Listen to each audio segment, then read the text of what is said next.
In today's video, I'm going to teach you how to add a privacy policy page to your Shopify website. Having a clear privacy policy is really important for building trust with your customers and for staying compliant with privacy laws in many regions. So let's walk through this step by step. First, open your Shopify dashboard and log into your store's admin area. This is the main control panel where you manage everything for your online shop, from products to settings. Make sure you're on the home screen of your admin so that the navigation menu is visible on the left-hand side or at the bottom, depending on your device. Next, look for the settings option. It's usually found at the very bottom of the left-hand menu. Go ahead and click on settings.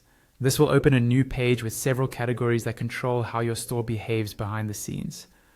On the settings page, find and click on the section called policies or legal, depending on how it appears in your admin.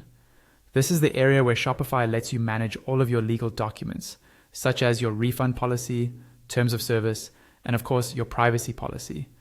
Once you're in the policies or legal section, look for the field labeled privacy policy. This is where your privacy text will live. If you haven't set one up yet, this field will be empty, ready for you to add your content.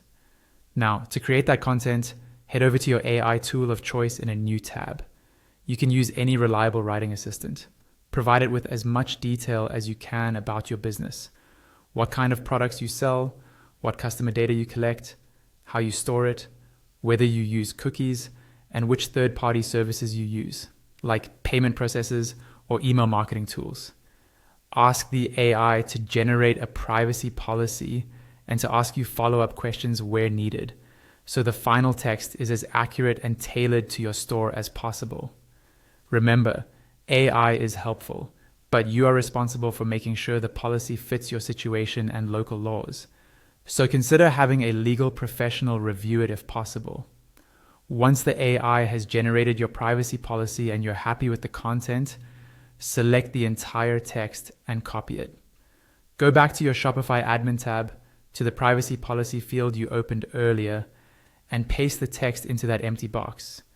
Take a moment to scroll through it inside Shopify and make any final edits or formatting adjustments you need. When you're satisfied with how it looks, scroll down and click Publish or Save depending on the button label. This will save your privacy policy and make it available on your store, usually linked in your footer or legal pages section, depending on your theme. And that's it. You've successfully added a privacy policy page to your Shopify website.